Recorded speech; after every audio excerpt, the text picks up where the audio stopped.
2024-25 ఆంధ్రప్రదేశ్ రాష్ట్ర బడ్జెట్ వార్షిక బడ్జెట్ సందర్భంగా సభలో డిబేట్లో భాగంగా ముఖ్యమంత్రి చంద్రబాబు నాయుడు గారు, ఆర్థిక శాఖ మంత్రి పయ్యావుల కేశవ్ గారు, అదేవిధంగా కౌన్సిల్లో మాజీ ఆర్థిక శాఖ మంత్రి యనమల రామకృష్ణుడు గారు వారి ప్రసంగాలు చూసినట్లయితే అసలు చంద్రబాబు నాయుడు గారికి ఎంత అపారమైన అనుభవము, రామకృష్ణుడు గారికి అపారమైన అనుభవము, పయ్యావుల కేశవ్ గారికి అనుభవం. అయినా ఆ డిబేట్లో ఎస్పెషలీ సభలో, అంటే ఇదేం పొలిటికల్ స్పీచ్ కూడా కాదు, సభలో వాళ్ళ ప్రసంగం చూస్తే ఇప్పుడు 3 రకాలండి. ఒకటి ఇర్రెస్పాన్సిబుల్ పొలిటికల్ రిటారిక్, రెండవది రెస్పాన్సిబుల్గా పొలిటికల్ స్పీచెస్, మూడవది ఫ్యాక్ట్స్ సభలో మాట్లాడేటప్పుడు. ఎందుకంటే ఎవ్రీథింగ్ ఈజ్ ఆన్ రికార్డులో పోతుంది. అయినా కూడా చూడండి, గత ప్రభుత్వ అప్పులు తప్పులే రాష్ట్రానికి శాపం, స్కాముల కోసమే స్కీములు అమలు చేశారు. ఓకే, ఇప్పటికీ తేలింది 9,74,556 కోట్ల అప్పులు. తవ్వితే ఇంకెంత ఉంటాయో. రాష్ట్ర ఆదాయం పెంచేందుకు గత 5 ఏళ్లలో ఒక్క కార్యక్రమం కూడా చేయలేదు. 2018-19 నాటికి 13.5% ఉన్న గ్రోత్ రేటు 2023-24 నాటికి 10.6% తగ్గింది. శాసనసభలో ముఖ్యమంత్రి నారా చంద్రబాబు నాయుడు గారి ప్రసంగం, అందులో భాగంగానే చంద్రబాబు నాయుడు గారు చెప్తారనమాట, 1995లో సీఎం అవ్వకముందు ఏడాది పాటు ఆర్థిక శాఖ మంత్రిగా చేశాను. అంటే తనకు ఆర్థిక శాఖ మంత్రిగా అనుభవం ఉందని కూడా తానే చెప్తున్నారు. గత ప్రభుత్వ అప్పులు తప్పులే రాష్ట్రానికి శాపం అంట. చెప్తాను ఇప్పుడు ఎవరెవరు ఎంతెంత అప్పులు చేసినారనేది. స్కాముల కోసమే స్కీములు అమలు చేశారు. ఇప్పుడు 2019 నుంచి 24 వరకు సంక్షేమ పథకాలు ఏవైతే అమలైనాయో అవన్నీ కూడా డీబీటీ ద్వారా. అంటే పదే జగన్మోహన్ రెడ్డి గారు ఏమన్నారు, కులము చూడము, మతము చూడము, పార్టీ కూడా చూడము. కులం లేదు, మతం లేదు, పార్టీ లేదు, అర్హత ఉండే ప్రతి ఒక్కరికి ఏ విధంగా వచ్చినాయండి? డీబీటీ ద్వారా డైరెక్ట్ బ్యాంకులు వచ్చినాయి. మళ్ళీ ఇక దీంట్లో స్కామ్ ఎక్కడుంది? ఒక విద్యార్థికి కానీ విద్యార్థినికి కానీ విద్యా కానుక, వసతి దీవెన, విద్యా దీవెన త్రూ డీబీటీ వస్తున్నాయి అన్నమాట. సో దీంట్లో స్కామ్ ఎక్కడుంది? వృద్ధాప్య పెన్షను డైరెక్ట్ బ్యాంకులో పడుతుంది, స్కామ్ ఎక్కడుంది? అమ్మఒడి బ్యాంకులో పడుతుంది, స్కామ్ ఎక్కడుంది? చేయూత బ్యాంకులో పడుతుంది, స్కామ్ ఎక్కడుంది? ఏదన్నా చూడండి, ఆసరా బ్యాంకులో పడింది పొదుపు మహిళలకు, స్కామ్ ఎక్కడుంది? డైరెక్ట్గా బ్యాంకులో పడేటప్పుడు దీంట్లో స్కామ్ ఎక్కడుంది అనేది, ప్రభుత్వము ఎంత డబ్బులు ఖర్చు చేస్తూ ఉందనేది అకౌంట్లో వస్తుంది, ఎవరికి పోతుంది అనేది బ్యాంకు ద్వారా పోతుంది కాబట్టి రికార్డు ఉంది. ఇంకా దీంట్లో స్కామ్ ఎక్కడుందండి? 1 కోటి రూపాయలు పోయిందంటే 1 కోటి రూపాయలు బ్యాంకు ద్వారా పోతుంది, ఇంకా దీంట్లో స్కామ్ ఎక్కడుంది అని. ఇప్పటికి తేలింది 9,74,556 కోట్లు. అంటే ఫిగర్ కూడా ఎట్లా అంటే ఎవరన్నా చూస్తే అబ్బా ఎంత చక్కగా, చాలా కరెక్ట్గా బాటా ఫిగర్ మాదిరి 899 రూపాయలు అంటే చాలా కరెక్ట్ ఫిగర్ అనేటట్లుగా ఫిగరు. ఎంత అన్యాయం అండి రామరామ. అయితే ఒక్కటి, పడుకునే వాళ్ళను లేపొచ్చు కానీ పడుకున్నట్లు నటించే వాళ్ళను మాత్రము అసలు లేపేదానికి అవుతుందా అని పదే ఎన్నిసార్లు చెప్పినా కూడా 14 లక్షల కోట్లను ఒకసారి, 13 లక్షల కోట్లను ఒకసారి, 12.5 లక్షల కోట్లను ఒకసారి, 11 లక్షల కోట్లను ఒకసారి, 10 లక్షల కోట్లను ఒకసారి, 9,74,566 కోట్లను ఒకసారి, పదే మీ లెక్కలే చూద్దాం. ఇది ఏ లెక్కలు కూడా ఇప్పుడు మీరు 6 నెలలు అయింది కదండి వచ్చి, మీ లెక్కలు కాకు లెక్కలే చూద్దాం. ఇప్పుడు మీరు కంప్లీట్ కమాండ్లో ఉన్నారు కదా, కంట్రోల్లో ఉన్నారు కదా, స్టీరింగ్ మీ కంట్రోల్లో ఉంది కదా, మీరు ప్రజెంట్ చేసిన బడ్జెటే కదా. ఏమంటున్నారు చంద్రబాబు నాయుడు గారు? తేలింది 9,74,556 కోట్ల అప్పులు. తవ్వితే ఇంకెంత ఉంటాయో. 6 నెలలు చాలదండి తవ్వేదానికి. ఏముంటుందండి దాంట్లో తవ్వేదానికి? ప్రభుత్వ అకౌంటు అప్ టు డేట్ అవుతుంది. ఏ నెలకు ఆ నెలకు ప్రభుత్వ అకౌంటు మీరే కాకుండా కాగు వాళ్ళు చేస్తారు. ఏ రాష్ట్ర ప్రభుత్వానికి కానీ కేంద్ర ప్రభుత్వానికి కానీ అకౌంటింగ్ చేసేది ఎవరు? CAG, control and auditor general office. మీరు చేయకుండా వాళ్ళు చేస్తున్నారు. నెల నెల అకౌంట్ అప్లోడ్ కూడా చేస్తున్నారు నెల నెల. ఇంకా తొవ్వేది ఏముంటుందండి? కార్పొరేషన్లు మీ చేతుల్లోనే కదండి కార్పొరేషన్లు ఉండేది. ప్రతి కార్పొరేషన్ కూడా ఆడిట్ అవుతుంది కదండి. అన్ని కంపెనీస్ యాక్ట్ కిందనే కదండి. 6 నెలలు కావాలండి. ఏముంటుందండి తవ్వేదానికి? అదేమన్నా గండికోట రహస్యమో మెకనాస్ గోల్డా లోపల భూమి లోపల ఉంటే తోగి కనుక్కుండేదానికి? అకౌంట్స్ బుక్స్ ఇంతకుముందున్న పుస్తకాలు ఇప్పుడు అంతా కంప్యూటరైజ్డ్ అకౌంట్స్. ఏముంటుందండి తవ్వేదానికి? అక్కడ ఏం చెప్తారంటే పబ్లిక్ అకౌంట్స్ లయబిలిటీస్ 80,914 కోట్లు, కార్పొరేషన్ అప్పులు 2,48,670 కోట్లు, సివిల్ సప్లై శాఖలో 36,000 కోట్లు, విద్యుత్ రంగంలో 34,267 కోట్లు, అవుట్ స్టాండింగ్ డ్యూస్ వెండర్స్కు 1,13,244 కోట్లు, ఉద్యోగులకు 21,980 కోట్లు. అదేవిధంగా ఇవన్నీ కలుపుకుంటే 9,74,556 కోట్ల అప్పులు ఉన్నాయి. ఇది అబద్ధమని ఎవరు వచ్చినా లెక్కలు చూపించి గుంజీళ్ళు తీస్తాం. ఇప్పుడు నిజం చెప్తాను, నేను ఇప్పుడు లెక్కలు చెప్తానండి. ఇప్పుడు గుంజీలు ఎవరు తీయాలని దయచేసి మీరు పెద్దోళ్ళు చెప్పకూడదు. కాకపోతే మీరు ఎవరితో తీపిస్తారో ఎవరు తీసుకుంటారో సెల్ఫ్ గుంజీలు తీసుకుంటారో మీరే చూసుకోవాలా. ఇప్పుడు ఇది లెక్క. ఈ లెక్క నేను చెప్పే లెక్క ఏమి అంటే మీరేమన్నారు? 9,74,556 కోట్ల అప్పులు ఉన్నాయని అంటున్నారు. తవ్వుతే ఇంకెంత వస్తుందో అని అంటున్నారు. మీరే లెక్కలు సబ్మిట్ చేసినారు. కాగు లెక్కలు సబ్మిట్ చేసింది. అందులో మీరేమంటున్నారు? 80,914 కోట్లు పబ్లిక్ అకౌంట్లో ఉందంటున్నారు. కార్పొరేషన్ అప్పులు 2,48,670 కోట్లు అంటున్నారు. సివిల్ సప్లై శాఖలో 36,000 కోట్లు అంటున్నారు. విద్యుత్ రంగంలో 34,267 కోట్లు అంటున్నారు. అవుట్ స్టాండింగ్ డ్యూస్ వెండర్స్ కంటే సప్లయర్స్ కానీ కాంట్రాక్టర్లు కానీ 1,13,244 కోట్లు అంటున్నారు. ఉద్యోగులకు 21,980 కోట్లు అంటున్నారు. ఇవన్నీ చెప్పిన తర్వాత ఏమాత్రం ఇది తప్పంటే మాత్రం గుంజీలు తీస్తామంటున్నారు. నేను మళ్ళీ ఒకసారి చెప్తున్నానండి, దయచేసి చెప్పే ముందర ఎవరు గుంజీలు తీస్తారో ఎవరు తీయిస్తారో ఎవరు తీసుకుంటారో మీరు చూసుకోవాలి. ఎందుకంటే నాకు అర్థమైనది ఒకటే, మీకు అనుభవం ఉంది, మీరు ముఖ్యమంత్రిగా పలుసార్లు చేసినారు, ఆర్థిక శాఖ మంత్రిగా కూడా చేసినారని మీరే చెప్తున్నారు. మరి మీకన్నా రాంగ్ ఇన్ఫర్మేషన్ వస్తుండల్లా, లేదా ఇన్ఫర్మేషన్ అన్నా మీరెందుకో స్పీడ్ మీదనే ఇంకోటి దాన్ని చూసుకోకుండా ఉండిండల్లా, లేదా ఇన్ఫర్మేషన్ తెలిసి కూడా 14 లక్షల కోట్లని మేము స్టేట్మెంట్ ఇచ్చినాం కదా ఎలక్షన్ ముందని చెప్పి దానికి కట్టుబడి ఉండేదానికి పదే అవాస్తవాన్ని తిరిగి అన్నా చెప్తుండల్లా. ఇప్పుడు చూడండి ఎంత ఉందండి. మీరిచ్చిన లెక్కల ప్రకారము 6,46,531 కోట్లు రాష్ట్ర అప్పు. ఏమేమి దీంట్లో? 6,46,531 కోటి రాష్ట్ర అప్పు. ఏమేమి ఉన్నాయి దీంట్లో? పబ్లిక్ డెట్ అంటే రాష్ట్ర అప్పుతో పాటు కలిపిన పబ్లిక్ అకౌంట్ కలిపి 4,91,734 కోట్లు. ఏదైతే కార్పొరేషన్లకు గవర్నమెంట్ అంటే ప్రభుత్వము గ్యారెంటీలు ఇచ్చిందో అదొక 1,54,797 కోట్లు. 4,91,734 కోట్లు 1,54,797 కోట్లు కలిపి 6,46,531 కోట్లు. ఇది రాష్ట్ర అప్పు. ఇది కాక కొన్ని కార్పొరేషన్లు ప్రభుత్వ గ్యారెంటీ లేకుండా అప్పులు చేసింటాయి. ఎట్లా? కరెంట్ కార్పొరేషన్ ఇట్లాంటివి. అంటే ఏదైతే ప్యూర్ వ్యాపార సంస్థలు ఉంటాయో ప్యూర్ వ్యాపార సంస్థలకు ఎక్కడైతే వాళ్ళ డబ్బులు వాళ్ళ ఆదాయాలు వాళ్ళ రెవెన్యూస్ వాళ్ళకు ఉంటాయో ప్రభుత్వ గ్యారెంటీ లేకున్నా కూడా బ్యాంకులు అందజేస్తాయి అన్నమాట అప్పులు. ప్లస్ అవి ముఖ్యంగా ఏవి? విద్యుత్ సరఫరా సంస్థలు. ఆ విద్యుత్ సరఫరా సంస్థలు వాళ్ళ అప్పులు వచ్చేసి 63,783 కోట్లు. విద్యుత్ సరఫరా సంస్థలు కట్టవలసిన బకాయిలు వచ్చేసి 11,603 కోట్లు. అంతా కలిపితే 7,21,918 కోట్లు అండి.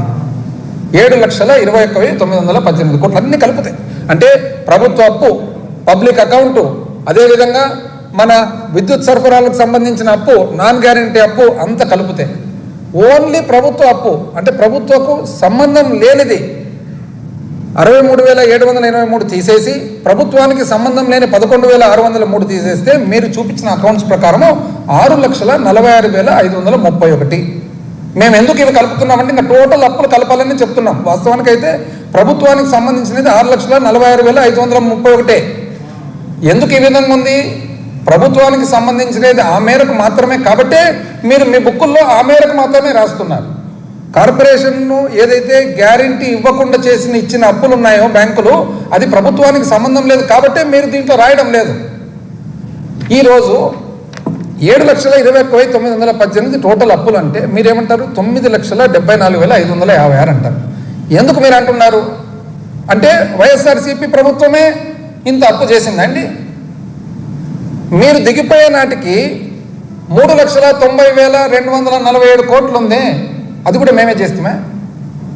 అంటే 2014 నుంచి 2019కి ఏదైతే 3,90,247 కోట్లు ఉన్నిందో అది కూడా మేమే చేస్తామే. మీరు 2014లో ఎక్కే నాటికి 1,40,717 కోట్లు ఉన్నింది రాష్ట్ర అప్పు. అదేమన్నా మీరు చేసినామని చెప్పి మేము అంటున్నామా? లేదు కదా. వాస్తవానికి నిజం చెప్పాలంటే రెండు పోల్చుకుంటే మేము దిగిపోయే నాటికి 7,21,918 కోట్లు, మీరు దిగిపోయే నాటికి 3,90,247 కోట్లు, మీరు ఎక్కేటప్పటికి 2014లో 1,40,717 కోట్లు.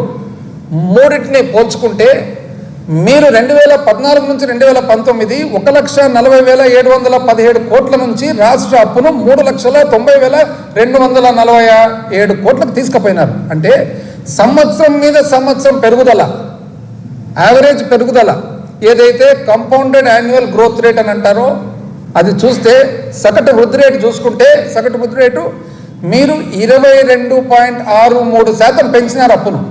అంటే సంవత్సరం మీద సంవత్సరం 22.63% పెంచినారు. 3,90,247 కోట్ల నుంచి 7,21,918 కోట్లు మా పీరియడ్లో ఏదైతే పెరిగిందో సంవత్సరం మీద సంవత్సరం మేము పెంచినది 13.57% మాత్రమే. అంటే మీరు సంవత్సరం మీద సంవత్సరము 22.63% పెంచితే మేము సంవత్సరం మీద సంవత్సరము 13.57% మాత్రమే పెంచితే అంటే అర్థం ఏముందండి? ఇంచుమించు 10% మీరు దాదాపు పెంచి మాకంటే ఎక్కువ మీరు ఈరోజు రాష్ట్ర అప్పుల తిప్పుల అప్పులు ఏందేందో చెప్పింది. ఇది కాదని చెప్పండి. ఇప్పుడు నేను చెప్పిన లెక్కలు కాదని చెప్పండి. కాదని చెప్పేదానికి అవకాశం ఎట్లుందండి? మీరు సబ్మిట్ చేసినది కదా ఇది budget in brief Andhra Pradesh. Budget in brief చూస్తే దాంట్లో అప్పు పేజ్ నంబర్ 14 పేజ్ అప్పుకు పోతే ఎంత చూపిస్తుందండి? 2018-19 నాటికి 2,57,509 2,57,509 కోట్లలో ఏమేమి వచ్చినాయండి? 1,55,376 కోట్లేమో ఓపెన్ మార్కెట్ బోరింగ్, ప్రభుత్వము ఆర్బీఐ ద్వారా చేసిన అప్పు. కేంద్ర ప్రభుత్వం నుంచి 10,223 కోట్లు కేంద్ర ప్రభుత్వం నుంచి తీసుకున్న అప్పు. అదర్ ఇన్స్టిట్యూషన్ ఇతర సంస్థల నుంచి తీసుకున్న అప్పు 15,393 కోట్లు. స్మాల్ సేవింగ్స్ 12,504 కోట్లు. ప్రావిడెంట్ ఫండ్ ఎంప్లాయీస్ది 16,583 కోట్లు. డిపాజిట్స్ అండ్ రిజర్వ్స్ ఫండ్స్ అంటే ఏవైతే జీపీఎఫ్లు, కోర్టులో కట్టిన డిపాజిట్లు, పెండింగ్ అమౌంట్స్ అవన్నీ కలిసి 47,429 కోట్లు. అంతా కలిపితే 2,57,509 కోట్లు. అంటే దీంట్లో ప్రావిడెంట్ ఫండ్ లేదండి, దీంట్లో పబ్లిక్ అకౌంట్ కాదండి. దీంట్లో పబ్లిక్ అకౌంట్ అంటే ఏమేమి వస్తాయి? Small savings, provident fund, deposits and reserve funds, ఈ 3 కలిపితే పబ్లిక్ అకౌంట్ అవుతుంది. పబ్లిక్ అకౌంట్తో పాటు కలిపి మీరు 2,57,509 కోట్లు. అదేవిధంగా మేము దిగిపోయే నాటికి 4,91,734 కోట్లు. అందులో ఏమేమి ఉన్నాయండి? 3,66,564 కోట్లు ఓపెన్ మార్కెట్ లోన్స్, కేంద్ర ప్రభుత్వం నుంచి తీసుకునేది 28,138 కోట్లు, అదర్ ఇన్స్టిట్యూషన్స్ నుంచి తీసుకునేది ఇతర సంస్థల నుంచి 19,858 కోట్లు, స్మాల్ సేవింగ్స్ 6,639. అంటే ఈ స్మాల్ సేవింగ్స్ ఎవరు అండి? ఉద్యోగస్తులవి. మీ పీరియడ్లో 12,504 కోట్లు అయితే మా పీరియడ్లో ఓన్లీ 6,638 కోట్లు. ఎవరండి ఎక్కువ వాడండి? ప్రావిడెంట్ ఫండ్ 29,791 కోటి, డిపాజిట్స్ అండ్ రిజర్వ్స్ 40,741 కోటి, అంతా కలిపితే 4,91,734 కోట్లు. అంటే దీంట్లో ప్రావిడెంట్ ఫండ్ లేదండి. మీరు ఎట్లా చెప్తున్నారు? రాష్ట్ర అప్పు కాక ప్రావిడెంట్ ఫండ్ మీరు చెప్పే ప్రకారం 80,914 కోట్లు అదనంగా అంటున్నారు. ఎంత తప్పండి అది? అది మీరు తెలిసి చెప్తున్నారా, తెలియక చెప్తున్నారా, మిమ్మల్ని మిస్గైడ్ చేస్తున్నారా? అది మిస్గైడ్ చేసేదానికి ఎట్లా అవుతుంది? మీరు ఆర్థిక శాఖ మంత్రిగా చేసినారు కదా సార్. నిజం చెప్పాలంటే 2014 నాటికి మీరు ప్రభుత్వం ఏర్పాటు చేసుకునేటప్పటికీ ఎంప్లాయీస్కు సంబంధించి, ఉద్యోగస్తులకు సంబంధించిన ఏదైతే ఉంటుందో ప్రావిడెంట్ ఫండ్ కానీ, సేవింగ్స్ కానీ, జిఎల్ఐ కానీ, ఇంకోటి కానీ, మీరు ఎప్పుడైతే 2014-15లో ప్రభుత్వం ఏర్పాటు చేసినారో కంబైన్డ్ ఉమ్మడి రాష్ట్ర అప్పు 32,997 కోట్లు ఉండేదండి. 32,997 కోట్లు. అందులో 58% ఆంధ్ర రాష్ట్రానికి అప్పు వస్తే 19,138 కోట్లు. 2014-15 మీరు ప్రభుత్వం ఏర్పాటు చేసుకునేటప్పటికి 19,138 కోట్లు పబ్లిక్ అకౌంట్లో ఉన్నింది.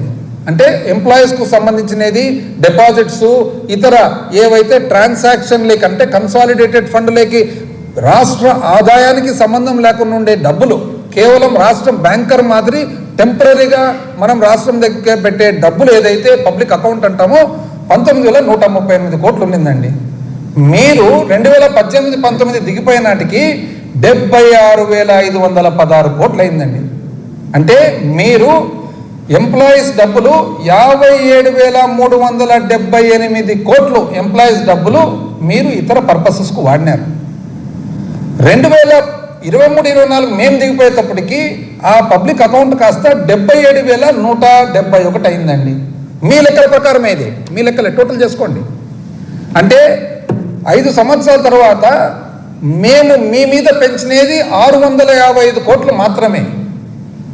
మీరు 2014-15 ప్రభుత్వం ఏర్పాటు చేసుకునేటప్పటికి 18-19 దిగిపోయేటప్పటికి ఎంప్లాయీస్కు సంబంధించిన డబ్బులు 57,378 కోట్లు, 57,378 కోట్లు వాడితే మేము కేవలం 655 కోట్లు మాత్రమే ప్రభుత్వ అవసరాలకు వాడినది. మీరా అండి మాకు చెప్పేది?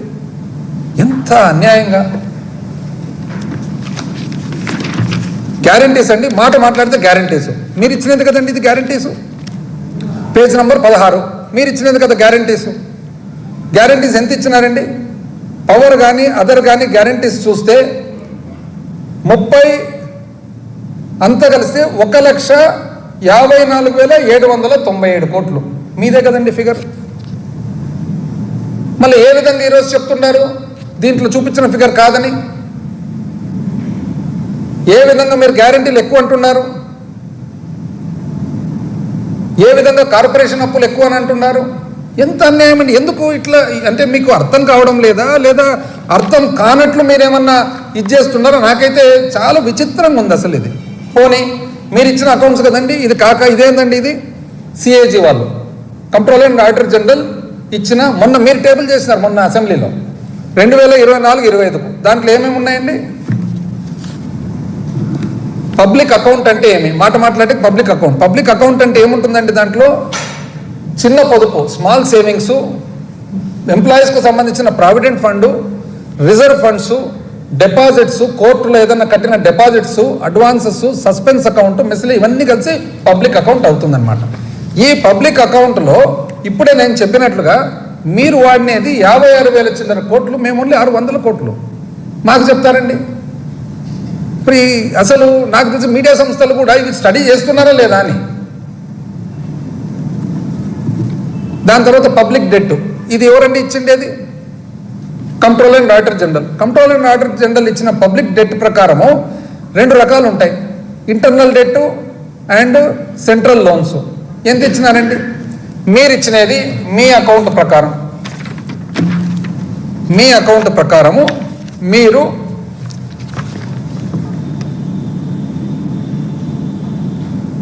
మా హయాంలో ఇచ్చిండేది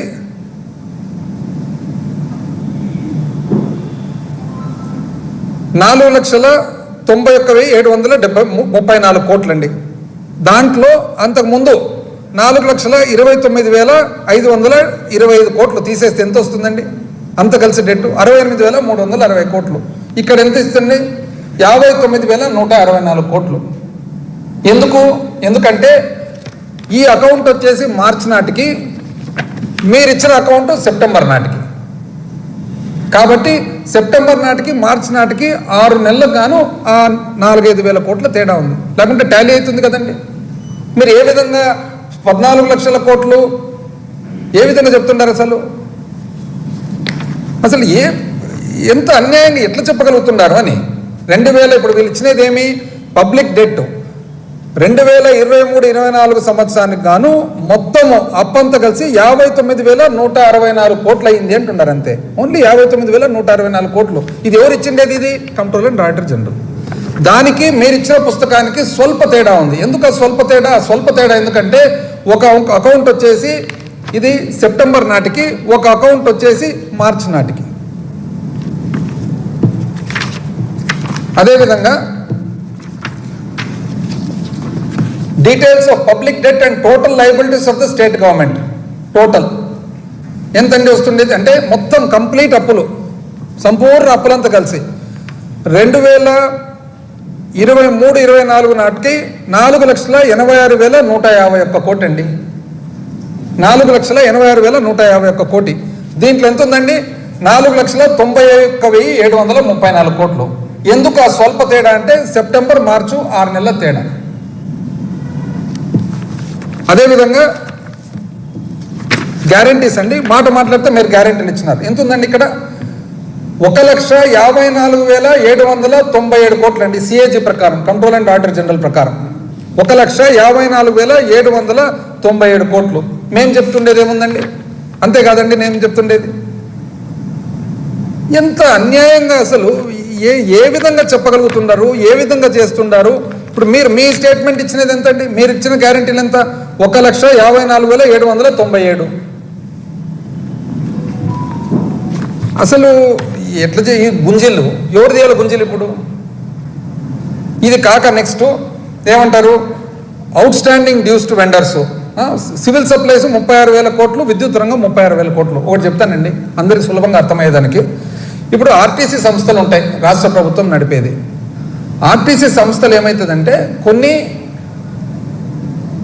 ఫ్రీ బస్ పాసులు, లేదా కొన్ని వర్గాల వారికి కానీ, వృద్ధులకు కానీ, మహిళలకు కానీ ఫ్రీ ట్రాన్స్పోర్టేషన్ అంటారు. అంటే బస్సు ఫ్రీగా నడపనీకి అవుతుందా? కాదు కదా. బస్సుకైతే ప్రభుత్వం ఇవ్వాల్సిందే కదా టికెట్ ఖర్చు. ఆ టికెట్ ఖర్చు ఏదైతే ఇవ్వాల్సి వస్తుందో ఆ డబ్బులు ఇవ్వలేనప్పుడు ప్రభుత్వం ఏమంటుందంటే ప్రస్తుతానికి నువ్వు అప్పు తీసుకో బ్యాంకులో అంటారు. కార్పొరేషన్ పోయి అప్పు తీసుకుంటారు. అప్పుడు ఒకవేళ ప్రభుత్వం అంటూ ఆర్టీసీ సంస్థకు డబ్బులు కడితే వీళ్ళు తిరిగి వెంటనే అప్పు కట్టేస్తారు. మీరేమంటున్నారు? అదేవిధంగా సివిల్ సప్లైస్ బియ్యము కేంద్ర ప్రభుత్వం ఇస్తుంది, దాన్ని సరఫరా చేస్తుంది. సరఫరా చేసిన తర్వాత ఏదైతే సబ్సిడీ భాగం ఉంటుందో సబ్సిడీ భాగం ఒకవేళ రాష్ట్ర ప్రభుత్వం ఇవ్వలేని పరిస్థితి ఉంటే మీరు పోయి అప్పు చేసుకోండి కార్పొరేషన్లు అంటారు. అదేవిధంగా విద్యుత్ సంస్థలు ఇప్పుడు ఆర్టీసీకి సంవత్సరానికి ఒకవేళ 500 కోట్లు రాష్ట్ర ప్రభుత్వం ఇవ్వలేనందువలన ఆర్టీసీ ఆ 500 కోట్లు బ్యాంకులో అప్పు తీసుకుంటే ఎంట్రీ ఎన్నిసార్లు రాస్తారండి? ఒకసారి రాస్తామా, 2 సార్లు రాస్తామా? ఒక్క ఎంట్రీ వస్తుంది. రాష్ట్ర ప్రభుత్వం ఆర్టీసీకి కడితేనేమో బ్యాంకుకు తిరిగి కట్టేస్తారు. మీరేం చేస్తున్నారు? ఈ 36,000 కోట్లు 2 ఎంట్రీలు డబుల్ ఎంట్రీ చేస్తున్నారు. ఎట్లా చేస్తారు డబుల్ ఎంట్రీ? మీరు సివిల్ సప్లైస్కు, విద్యుత్ సంస్థకు మీరు డబ్బులు కట్టవలసిన అవసరం ఉంది కాబట్టి, మీరు కట్టలేదు కాబట్టి వాళ్ళను పోయి అప్పు తీసుకోమన్నారు. అప్పుడు అప్పు ఒకటే అవుతుంది. మీరేమంటున్నారు? బ్యాంకు అప్పు రాస్తున్నారు, మీరు ఇవ్వవలసినది రాస్తున్నారు. ఎట్లా అవుతుందండి అది? ఎవరు తీయాలండి గుంజీలు? ఇప్పుడు ఏంది గుంజీల పంచాయతీ? నాకు అర్థం కాలే. నెక్స్ట్ మీరేమంటున్నారు? గవర్నమెంట్ గ్యారంటీస్ వాల్యూమ్ 5, 5వ వాల్యూమ్ మీ డాక్యుమెంట్సే కదండి ఇచ్చిండేది, మీరే కదా ఇచ్చిండేది. మీరు ఇచ్చిన గవర్నమెంట్ డాక్యుమెంట్స్ లాస్ట్ పేజ్కి పోదామండి. లాస్ట్ పేజ్కి పోతే ఎంత వస్తుంది? సెప్టెంబర్ 30 నాటికి 1,51,568 కోట్లు. 1,51,568 కోట్లు. మీ పుస్తకాలను ఎంత చూపిస్తున్నారండి? మీరు కానీ కాక్ కానీ 1,54,797 కోట్లు. ఎందుకు ఈ తేడా? ఒకటి సెప్టెంబర్ ఎంట్రీ, ఒకటి మార్చ్ ఎంట్రీ కాబట్టి. ఈ ఇంత సింపుల్ పరిస్థితి మీరు ఎందుకు, అంటే మీరు అర్థం నిజంగా కావడం లేదా, మీకు రాంగ్గా చెప్తున్నారా, లేదా అర్థమై కూడా మీరు ఎందుకు ఒప్పుకుండేదని అంటున్నారా? నెక్స్ట్, అప్పు మేమంటే ఎక్కువ చేసిండేది. ఒక్కసారి 2014-15 నుంచి ఓపెన్ మార్కెట్ బారోయింగ్ అంటే మీరు రిజర్వ్ బ్యాంక్ నుంచి తీసుకునేది ఒకసారి చూద్దామండి. ఎంత వచ్చింది? 2014-15 మీరు 8.49 అంటే 8.5% మాదిరిగా రౌండ్ ఆఫ్ చేసి చెప్తాను, 8.5% వడ్డీ ప్రకారంగా తీసినారు. 2015-16 మీరు 8.3% వడ్డీగా తీసుకున్నారు. 2016-17 7.5%గా తీసుకున్నారు. 2017-18 7.5%గా తీసుకున్నారు. 18-19 8.5%గా తీసుకున్నారు. దాని తర్వాత మేము కదండి వచ్చిండేది. మేము వచ్చిన తర్వాత 7.5, 8, 7.2, 6.5, 7, 7.8. ఎవరండి తక్కువ రేటుకి తీసుకునేది?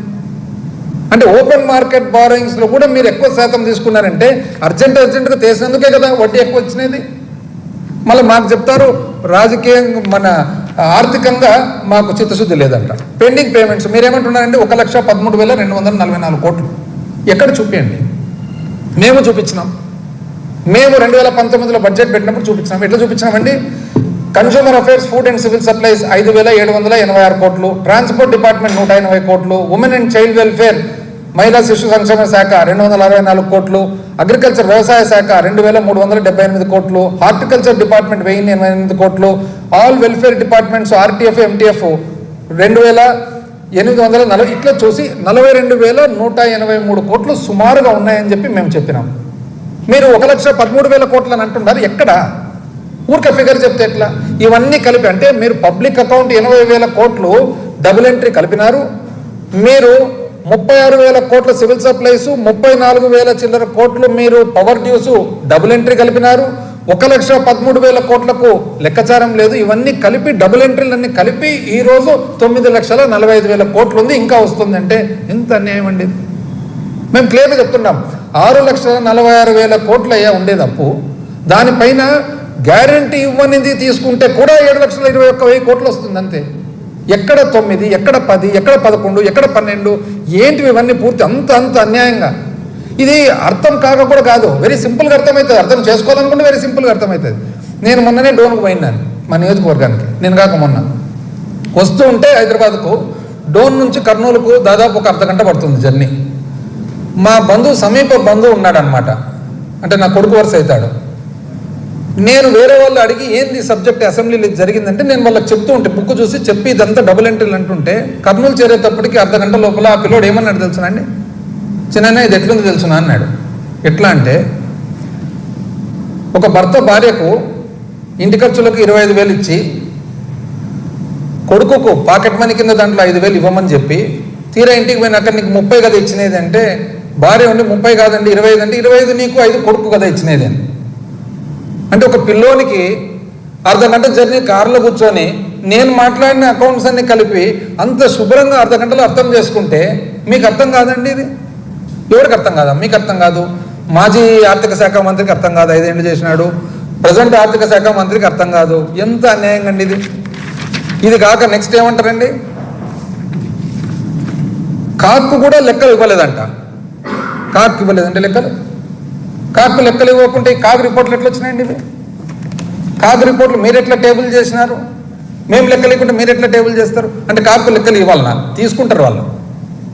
మనం వాళ్ళే ఆడిట్ చేసేది వాళ్ళే, అకౌంట్ చేసేది వాళ్ళే. వాళ్ళకి మనం ఇచ్చేది ఏముంటుంది? వాళ్ళ చేతుల్లో ఉంటుంది. మనకు ఏమైనా డౌట్లు ఉంటే వాళ్ళని అడిగిపించుకుంటాం. విద్యుత్ రంగంలో 1,29,000 కోట్ల నష్టం అంట. నష్టం నిజమండి అది? విద్యుత్ రంగంలో యాక్చువల్గా వాస్తవానికి 2014-15 విద్యుత్ రంగానికి సంబంధించిన అంటే డిస్కామ్లో southern power distribution company, eastern power distribution company and central power distribution అన్నీ కలిపితే రాష్ట్ర విభజన నాటికి 6,625 కోట్లు కంప్లీట్ పూర్తి అప్పు నష్టాలు. అట్లాంటిది 2018-19 వచ్చేటప్పటికి 28,715 కోట్లు. అంటే 6,620 కోట్ల నుంచి మీరు 28,715 కోట్లకు నష్టాన్ని పెంచినారు.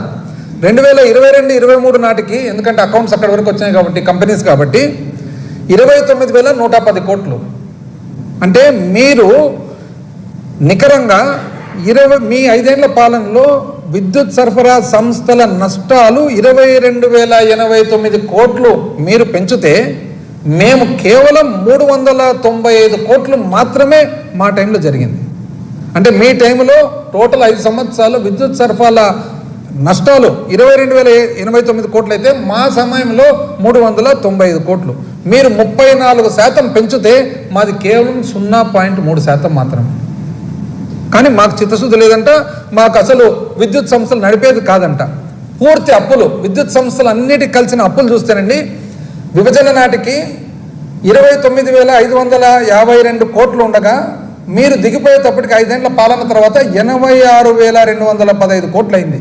మేము దిగిపోయేటప్పటికి 1,22,518 కోట్లు. అంటే మీ 5 ఏళ్ల పాలనలో ఏవైతే అప్పులు విద్యుత్ సంస్థల అన్నిటికీ కంబైన్డ్గా జెన్కోలు, ట్రాన్స్కోలు అన్నిటి కలిపిన అప్పులు చూస్తే 56,664 కోట్లు మీ 5 ఏళ్లలో అప్పులు పెరిగితే మా సమయంలో 36,603 కోట్లు అండి.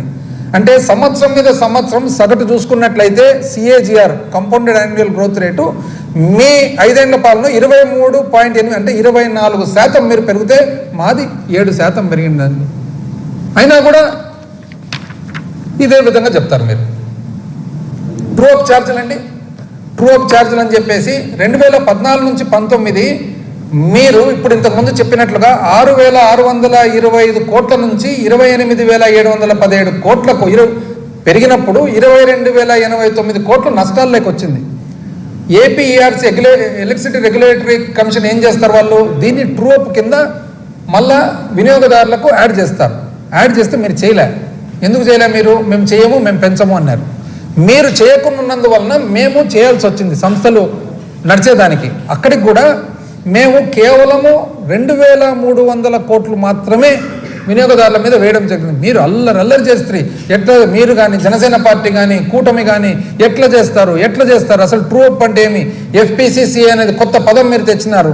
ఇప్పుడు మీరు చేస్తుండేదండి 5 నెలల్లోనే మీరు 6,072 కోట్లు 5 నెలల్లోనే మీరు ఇప్పుడు fuel and power purchase cost adjustment వేస్తూ 5 నెలల్లోనే. ఇది కాక ఇంకా 12,000 కోట్లు వేసేదానికి రెడీ చేసి ఇంచుమించు 18,000 కోట్లు మీరు వినియోగదారుల మీద వేసేదానికి. నిజమా కాదండి? 6,000 ఆల్రెడీ వేసినారు, 12,000 లైన్లో వేసేదానికి. అసలు 29 మీరు వచ్చినప్పుడు 29,552 కోట్లు 2014లో మొత్తము అప్పులుంటే మీరు 86,000 కోట్లకు పెంచినారు అప్పును. మళ్ళీ అదండి ఎంత అన్యాయంగా చెప్తారు. గవర్నమెంట్ డిమాండ్ చూసినట్లయితే అండి 2014-15 నుంచి 18, ఎందుకంటే ప్రభుత్వం కూడా వాడతారు ఏది లిఫ్ట్ ఇరిగేషన్ స్కీమ్స్కు, మున్సిపాలిటీలకు, పంచాయతీలకు, దానికి 31,800 కోట్లు గవర్నమెంట్ కట్టవలసినది ఉండగా మీరు ఎంత కట్టినారండి? 20,165 కోట్లు. అంటే 11,634 కోట్లు బకాయిలు పెట్టినారు. మేము 2023 డిసెంబర్ వరకు లెక్కేసినట్లయితే మా దగ్గర అకౌంట్స్ ఉన్నంత వరకు 68,000 కోట్లు కట్టాల్సినది ఉంటే 62,000 కోట్లు కట్టినామండి. మీరు 11,634 కోట్లు పెండింగ్ పెడితే మా సమయంలో 5,800 కోట్లు పెండింగ్ ఉంది. మా అంటే డబుల్ మీరు పెండింగ్ పెట్టినారు. అయినా కూడా మీరే కరెక్ట్ అంటారు. ఎవరు చెప్పాలా, ఎట్లా చెప్పాలా? మూలధన వ్యయం 0 అంట, అంటే క్యాపిటల్ ఎక్స్పెండిచర్ 0 అంట. ఇది ఎవరండి? ఇది ఇచ్చిండేది మీరే కదా. మొన్న ప్రజెంట్ చేసినారు బడ్జెట్లో. మొన్న మూలధన వ్యయం 0. 0 మీరు ఇచ్చిన బుక్లో చూద్దాం ఎంత ఉందో. ఎక్స్పెండిచర్ డ్యూరింగ్ 23-24 లాస్ట్ పేజీ అండి. 23,330 కోట్లు. 23,330 కోట్లు మూలధన వ్యయం జరిగింది. మీరేమో సింపుల్గా 0 అని అంటది. ఇది అసెంబ్లీ అండి, యూఆర్ ఆన్ రికార్డ్. రికార్డు మీద ఎట్లా చెప్తారు? ఇంకోటి పర్ క్యాపిటల్ ఇన్కమ్ తగ్గిపోయిందంట. ఎక్కడ అన్నాడు అది కూడా. ప్రజల ఆదాయం తగ్గిందంట. 2018-19 అండి. ఇది ఎక్కడి నుంచి వచ్చింది? Ministry of statistics and programme implementation, government of India, MoSPI ప్రకారము 2018-19లో ఆంధ్రప్రదేశ్ రాష్ట్రంలో పర్ క్యాపిటల్ ఇన్కమ్ ఒక్కొక్క వ్యక్తికి సంబంధించిన ఆదాయం ఏదైతే ఉందో 1,54,031 రూపాయలు ఆంధ్ర రాష్ట్రానికి 18వ స్థానంలో ఉన్నామండి. 18వ స్థానంలో. 2022-23 ఒక్క రూపాయి కాస్త మాకు పరిపాలన రాదు కదండి, మీకే కదా పరిపాలన వచ్చేది. 2,19,881 రూపాయలకు పెరిగి మనం 15వ స్థానానికి పెరిగినాం. 18వ స్థానం నుంచి 15వ స్థానానికి ఎందుకు? మీ టైంలో 1,54,031 రూపాయలు ఉండగా మా టైంలో 2023కే 2,19,800 అంటే 2,20,000 రూపాయల నుంచి ఉంది. కానీ రాలే. ఎంత అన్యాయం అండి! ఏం చెప్పాలనో ఏమో దేవుడా. నేను చెప్తే కదా, పడుకున్న తోలనైతే మనం లేపొచ్చు కానీ నటించే తోలను ఇది కాక ఇంకా నెక్స్ట్ మళ్ళా ఉండండి సమయం. ఎందుకంటే పెద్ద ఆయన యనమల రామకృష్ణ గారు మాట్లాడినారు. ఆయన ఏమంటాడంటే, యనమల రామకృష్ణ గారు ఏందేందో కౌన్సిల్లో ఎట్లా చెప్తాడు. ఆయన మళ్ళీ ఎంత అనుభవం ఉంది ఆయనకు. ఏమంటాడు తెలిసిన 14 లక్షల కోట్ల అప్పు ఉందంట ఇప్పుడు కూడా. మళ్ళా మరి ముఖ్యమంత్రి చెప్తున్నాడు 9,74,000 కోట్లని, నువ్వు ఈ పక్క హౌస్లో కూర్చొని 14 లక్షల కోట్లని మీరు చెప్తారు. ఏందండి ఇది? నాకు అర్థంగా. ఏదో ఒక్కటి కూర్చొని ఒక మీటింగ్ పెట్టుకొని డిసైడ్ చేసుకోండి ఏదో ఒకటి. ఎందుకంటే ప్రజలంతా సతాయిస్తారు ఊరికే. ఎందుకు తెలిసిన? రామకృష్ణ గారు లెక్క ఈయన ఇంకా విచిత్రమైన లెక్క. ఏమంటాడు తెలిసిన? ఈయన వాల్యూమ్ 5లో మీరు చూడండి. వాల్యూమ్ 5 ఇప్పుడే చూపిస్తుంది కదా ఎంత వస్తుంది వాల్యూమ్ 5లో. ఆయన చెప్పే ప్రకారం వాల్యూమ్ 5 చూడండి. వాల్యూమ్ 5లో 14 లక్షల కోట్లు ఎక్కడ లేదండి. వాల్యూమ్ 5లో ఉండేది 1,54,000 కోట్లే ఉండేది. ఇది కాక ఏమంటాడు తెలిసిన? నేను ఎక్కడో మాట్లాడేటప్పుడు నేను ఎక్కడో చూసినట్లుంది 2,23,000 కోట్లు ఆఫ్ బడ్జెట్ బారోయింగ్స్. ఎక్కడ చూడలేదండి, ఎక్కడ మీరు చూసినదంటే ఇదే సేమ్ కాగ్ రిపోర్ట్లో ఏమనుందండి? పరిమితి ప్రకారం గ్యారంటీలు పేజ్ నంబర్ 20 గ్యారంటీల ప్రకారము రాష్ట్ర ప్రభుత్వము పరిమితి చేయగలిగినది 2,23,004 కోట్లు అయితే చేసినది మాత్రం 1,54,500. ఎక్కడో చూసినట్లుంది అంటాడు. చేయగలిగినది 2 లక్షలు అంటే మాకు లిమిట్ ఉంది, 2,23,000 కోట్ల లిమిట్ ఉంది, కానీ చేసినది 1,54,000 కోట్లు ఎక్కడో చూసినట్లుంది అని అంటే ఎంత ఇర్రెస్పాన్సిబుల్ చూడండి. తగునండి మీకు 90% మీరు అంతకంటే చేయనీక లేదు కదా అంటాడు. రెవెన్యూ రిసిప్ట్ మనకు రెవెన్యూ రాబడి ఏదైతుందో అంతకంటే 90% కంటే చేయనీకి లేదు కదా. రెవెన్యూ రాబడి ఎంత ఉండిందంటే ఆ సంవత్సరం 1,73,797 కోట్లు. 1,73,797 కోట్లలో 1,54,797 కోట్లు గ్యారెంటీలు ఇస్తే అర్థం ఏమండి? 90 లోపలనే కదా ఉండేది. ఎట్లా చేయాలనో ఏందో వీళ్ళను, ఎవరు గుంజీలు తీయాలనో ఎవరు గుంజీలు తీపియాలనో, ఈ గుంజీల బిజినెస్ ఏందో. ఇది కాక ఇంకోటి కొత్త రకం చెప్తాడు ఈయన. ఎక్కడ ఇది అసలు అంతర్జాతీయ అకౌంటింగ్ సిస్టంలో పెట్టాలి రామకృష్ణ గారి సిస్టమ్ అని, సపరేట్ సిస్టమ్. ఏమంటాడు తెలిసిన? వేస్ అండ్ మీన్స్ అండ్ ఓడి ఉంటుంది. ఇప్పుడు ఎవరైనా వ్యాపారం చేసే వాళ్ళకి తెలుస్తుంది. మనకు బ్యాంకుకి పోయినప్పుడు క్యాపిటల్ మన ఏదైతే లోన్ ఉంటుందో, టర్మ్ లోన్ ఉంటుందో అది అప్పు కింద వస్తుంది. ఓడి అని ఉంటుంది బ్యాంకులో, మనం తీసుకుంటుంటాం కడుతుంటాం. దాన్ని ప్రభుత్వంలో 2 రకాలు వస్తుంది. ఒకటి ఓడి వస్తుంది, ఒకటి వేస్ అండ్ మీన్స్ అని వస్తుంది అనమాట. అంటే ఇది ఎట్లా? మనకు ఒక లిమిట్ ఉంటుంది, మనం తీసుకుంటాం, ఈ రోజు తీసుకుంటాం రేపు కడతాం, అదంతా లెక్కేసి 2 లక్షల కోట్లు అది కూడా కలుపుతాడంట. ఎక్కడన్నా విన్నారా ఇది ఎక్కడన్నా? అంటే మనము బ్యాంకులో తీసుకుంటామో కడుతుంటామో ఫైనల్గా ఎంత వస్తుంది అప్పు కింద? మార్చి 31 నాటికి ఏదైతే పెండింగ్ ఉందో అది మనం పెండింగ్ కింద వస్తుంది. అంటే టర్మ్ లోన్కు వర్కింగ్ క్యాపిటల్కు తేడా తెలియదండి. ఎంత ఉన్నింది 31 మార్చుకు? 594 కోట్లు. 594 కోట్లు ఓడి కింద.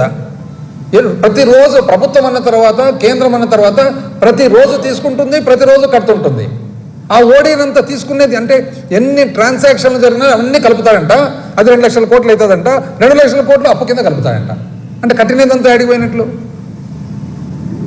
ఏంది అసలు? ఇది కొత్త రకమైన అకౌంటింగ్ సిస్టమ్.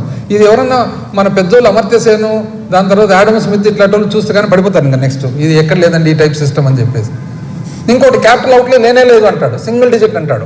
ఆయన ముఖ్యమంత్రి గారు చూస్తేనేమో 0 ఈయన చూస్తే సింగిల్ డిజిట్ అనే. మళ్ళీ ఇప్పుడే చూపిస్తుంది కదండి. 23,330 కోట్లు మూలధన వ్యయం ఉంది. మళ్ళీ సింగిల్ డిజిట్ ఎట్లయిందండి? 5 అంకెలు ఉన్నాయి దాంట్లో. సింగిలా? 23,330 కోట్లని సింగిల్ డిజిట్ అంటే ఎంత? 9 రూపాయలు లాస్ట్. 10 రూపాయలు పోతానే అయిపోయాయి కదా. 23,330 కోట్లను సింగిల్ డిజిట్ అంటే ఇంకేమన్నా? అంటే 9 కోట్లు మీ ప్రకారం సింగిల్ డిజిట్ అంటే. ఎక్కడ 9 కోట్లు, ఎక్కడ 23,330 కోట్లు? అసలు ఇంకేమి వెళ్ళి చెప్పుకుంటూ పోతే కానీ టైం చాలదు. ఇది కాక ఇంకా నెక్స్ట్ ప్రజెంట్ ఆర్థిక శాఖ మంత్రి గారు, అసెంబ్లీ మంత్రి పయ్యావుల కేశవ్ గారి ప్రసంగం. 5 ఏళ్ల పాటు రాష్ట్రంలో ఆర్థిక విధ్వంసం సృష్టించారు, అయినా తిరగడానికి పెట్టేందుకు అనేక ఇబ్బందులు పడుతున్నామంట. ఎవరిదండి విధ్వంసం సృష్టించినది? కొత్త ప్రభుత్వం పూర్తి స్థాయి బడ్జెట్ ప్రవేశపెట్టేందుకు వీలు లేకుండా చేశారు గత ప్రభుత్వం చేసిన అప్పులు. ఏం అప్పులు ఉన్నాయి? మీరు చేసిండేది ఎక్కువ అప్పులు. మీరు ఎక్కువ అప్పులు చేసినారు. మీరు ఎంత అప్పులు చేసినారో మీరే చూపిస్తున్నారు. కాగు చూపిస్తుంది.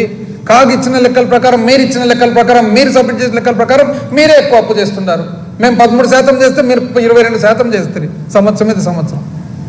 గత 5 ఏళ్లలో ప్రతి శాఖలోనూ ఆర్థిక అరాచకం జరిగింది. ఎందుకు జరుగుతుందండి అరాచకం? ఇప్పుడు మీరు ఉన్నారు కదా 6 నెలల నుంచి.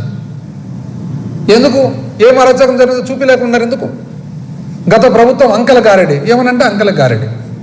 ఇక్కడ చూడండి, ఆయన చెప్తాడు కేశవ్ గారు,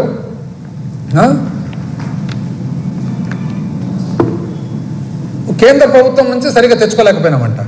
రెవెన్యూ డెఫిసిట్ గ్రాంటు మీరు సంకీర్ణ ప్రభుత్వంలో భాగస్వాములు 2014లో 17,000 కోట్లు ఆంధ్రప్రదేశ్ పునర్వ్యవస్థీకరణ చక్రం ప్రకారం రావాల్సి ఉంటే 17,000 కోట్లకు గాను మీరు కొన్ని రోజులు బాగుంటారు, కొన్ని రోజులు కొట్లాడతారు, కొన్ని రోజులు నవ్వుతారు, కొన్ని రోజులు కొట్లాడతారు. ఏందో మీది అర్థమే కాదు. అందరితో కలుస్తుంటారు, అందరితో విడిపోతుంటారు. అయితే మీరు 4,000 కోట్లు మాత్రమే తెచ్చుకున్నారు. మేము ముఖ్యమంత్రి గారు, ప్రధానమంత్రి గారితో, ఇతర మంత్రులతో ఎంతో సఖ్యత మెయింటైన్ చేసి 10,500 కోట్లు తెచ్చుకున్నాం. మీది గొప్పనా మాది గొప్పనా? కోవిడ్ వచ్చిన వివిధ ఇబ్బందులైనా కూడా దేశ స్థూల ఉత్పత్తిలో భాగం చూసినట్లయితే రాష్ట్ర స్థూల ఉత్పత్తి మీ సమయంలో 4.47% ఉంటే మాది 4.83% పెరిగిందండి. ఎవరు ఎక్కువ? అసలు ఈ higher taxes in central share, కేంద్రం నుంచి ఎక్స్ట్రా ట్యాక్స్లు వచ్చినాయంట. ఎక్కడి నుంచి వచ్చినాయండి ఎక్స్ట్రా ట్యాక్స్లు? 2 డివిల్యూషన్ ఇచ్చినారు. ఆంధ్ర రాష్ట్రానికి ఒకటి కాదు కదా వచ్చినది, మొత్తం టోటల్ భారతదేశానికంతా వచ్చింది. దీంట్లో మీ స్పెషాలిటీ ఏముంది నాకు అర్థం కాలే.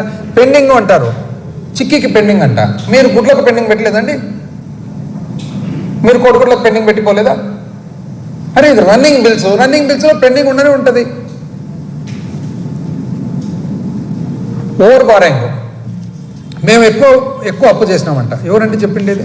నిజం చెప్పాలంటే 2016-17 మీరు 4,800 కోట్లు ఎక్కువ చేసినారు. 2017-18 మీరు 1,040 కోట్లు ఎక్కువ చేసినారు. 2018-19 మీరు 10,000 కోట్లు ఎక్కువ చేసినారు. అంత లెక్కేస్తే వాస్తవానికి ఒక పరిమితి ఉంటుంది. ఎట్లంటే అట్లా అప్పు చేయనీకి ఉండదు. మీరు ఎక్కువ అప్పు చేసినారు, 16,000 కోట్లు ఎక్కువ అప్పు చేసినారు. ఇది ఎట్లా బయటపడింది? మేము మామూలు నిర్వాహకంలో భాగంగా కేంద్ర ప్రభుత్వంతో పర్మిషన్స్ కోసం పోతే మీకు సంబంధించిన ఎంపీలు, మీకు సంబంధించిన వాళ్ళు రాష్ట్ర ప్రభుత్వానికి డబ్బులు రాకూడదనే ఉద్దేశంతో లెటర్లు పెడితే లెటర్లు పెట్టిన తర్వాత కేంద్ర ప్రభుత్వం ఏంది అప్పు విషయం అని తీస్తే తేలినేది ఎంత? 2016-17 నుంచి 2021-22 వరకు చూస్తే 17,531 కోటి రాష్ట్ర ప్రభుత్వం పరిమితి మించి అప్పు చేసింది. కాబట్టి అది 2019 నుంచి 20లో కట్ చేస్తాం, కోస్తామన్నారు. అందులో 17,531 కోటిలో 16,418 కోట్లు మీరు చేసినప్పుడు. ఎంత అన్యాయం! మీరు చేసిన పనికి ఆంధ్రప్రదేశ్ కాదు, ఎంటైర్ భారతదేశానికంతా అప్లై చేస్తున్నారు ఇప్పుడు ఈ రూల్. ఎందుకంటే లెటర్ల మీద ఇది కాక గొప్పగా పెంచుతారంట. మళ్ళీ ఇక్కడ కూడా అంతే, 14 లక్షల కోట్లు అప్పు ఉన్నా కూడా సూపర్ 6. నాకు అర్థం కాలేదండి. ఇప్పుడు అసలు సూపర్ 6 అంటే ఏమేమి? ఒకటి యువగలం అంటే మీరు ప్రతి ఒక్క నిరుద్యోగికి నెలకు 3,000 రూపాయలు ఇవ్వాలా. ఇస్తున్నారు ఎవరికన్నా? ఒక్క వ్యక్తిని ఉన్నాడు ఆంధ్ర రాష్ట్రంలో ఈరోజు వచ్చేవాడు? నాకు తెలిసి ఎవరు లేరు. తల్లికి వందనం అంటే బడికి పోయే ప్రతి పాపకు పిల్లవానికి 15,000 రూపాయలు ఇవ్వాలి. ఎవరికన్నా ఇచ్చినారు ఇంతవరకు? నాకు తెలిసి ఒక్కరు కూడా ఇవ్వలేదు. అన్నదాత సుఖీభవ, ప్రతి రైతుకు 20,000 రూపాయలు సంవత్సరానికి. ఎవరికైనా ఇచ్చినారా? నాకు తెలిసి ఒక్కరికి కూడా ఇవ్వలేదు. దీపం 3 గ్యాస్ సిలిండర్లు మొన్న మొదలు పెట్టినారు. ఈ సంవత్సరానికి 1 సిలిండర్, అంటే 3 సిలిండర్లలో 1 సిలిండర్. దీన్ని అర్ధదీపం అనాలన్నా, పావు దీపం అనాలన్నా మనం ఒక పేరు పెట్టుకోవాలి దీనికి. ఆడబిడ్డ నిధి ప్రతి మహిళకు 1,500 రూపాయలు నెలకు ఇవ్వాలా. సంవత్సరానికి 18,000. ఒక్కరికన్నా ఇంతవరకు అందిందా? ఉచిత బస్సు, మహిళలకు ఉచిత బస్సు ప్రయాణం. ఇది మీ సూపర్ 6. ఈ సూపర్ 6లో ఒక పావు దీపం తప్ప మిగతా 5 ఇంతవరకు గ్రౌండే కాలే. మేము అతి కష్టం మీద 3 ఆల్రెడీ గ్రౌండ్ చేసినామంటున్నారు. ఏ 3? మీరు ఏదైతే పెన్షన్ ఉందో, పెన్షన్ సూపర్ 6లో లేదు కదా. సూపర్ 6 ఇది. ఏమైనా సూపర్ 6 మార్చినారు మీదే కదా. బాబు షూరిటీ భవిష్యత్తు గ్యారంటీ మీరిచ్చిన సూపర్ 6. ఎక్కడ 3 గ్రౌండ్ అయినా ఇంతవరకు నాకు అర్థం కాలే. అంటే అసెంబ్లీలో ఆన్ రికార్డ్ ఎట్లా చెప్తున్నారు ఇవన్నీ అని. దాని తర్వాత మీరు బ్రహ్మాండంగా ఆదాయం సృష్టిస్తారు, ఏమంటే సంపద సృష్టి. చూద్దామండి, అది కూడా 6 నెలలు అయింది కదా మీరు వచ్చి. సెప్టెంబర్ 24 వరకు చూస్తే 16,431 కోటి రాష్ట్ర రిసీట్స్ ఆదాయం. 23 వరకు చూస్తే 13,818. 22 వరకు చూస్తే మొత్తం మీద 22 నుంచి 23 నెల మీద నెల ఇయర్ ఆన్ ఇయర్ గ్రోత్ చూస్తే, సంవత్సరం మీద సంవత్సరం గ్రోత్ చూస్తే మీది 6 నెలలకు గాను -8.78లో ఉంది. మాది పోయిన సంవత్సరం చూస్తే +12.66 ఉంది. మాదేమో 6 నెలలు 12.66% రాష్ట్ర ఆదాయం పెరిగింది. మీది 6 నెలల్లో -8.7 అంటే ఇంచుమించు -9% ఆదాయం తగ్గింది. ఎట్లా చెప్పగలుగుతున్నారు అని. పోనీ ఇప్పుడు కాదు, పాతది కూడా చూద్దాం. పాతది ఒకసారి చూస్తే 1999 నుంచి 2004 వరకు రాష్ట్రానికి సంబంధించిన రెవెన్యూ రాబడి లెక్కేసుకున్నట్లయితే 1999 నుంచి 2004 అంటే మీరే కదండి అప్పుడు ఉండేది, 12.4% పెరిగింది. సంవత్సరం మీద సంవత్సరం రాష్ట్ర రాబడి 12.4% పెరిగింది. 2004 నుంచి 2009 రాజశేఖర రెడ్డి గారు ఉన్నారు. మీ మాదిరి పరిపాలన రాదని మీరు చెప్తుంటారు, కానీ 21.6% పెరిగింది. మీరేమో 12.4% పెంచుతుంది. రాజశేఖర రెడ్డి గారు వచ్చిన తర్వాత 21.6% పెరిగింది. 2009 నుంచి 14 రోసయ్య గారు, కిరణ్ కుమార్ రెడ్డి గారు మీ అంత రాదని మీరే చెప్తారు, కానీ 14.4% పెరిగింది. మీ 12.4 కంటే ఎక్కువే. 2014 నుంచి 19 మీరున్నారు. మళ్ళా మీరు సంపద సృష్టిస్తారు, బ్రహ్మాండమైన చిత్తశుద్ధ పరిపాలన చేస్తారు. అనుభవం 6%. 2019 నుంచి 20 మమ్మల్ని లెక్క కూడా చేయరు కదా. మాకు అసలు తెలివే లేదని మీ లెక్క ప్రకారం పబ్లిక్ చెప్పి 16.7% పెంచినామండి. అంటే తెలివిలేని మేమేమో 16.7% పెంచుతుంది, తెలివి ఉన్న మీరేమో 6% పెంచినారు.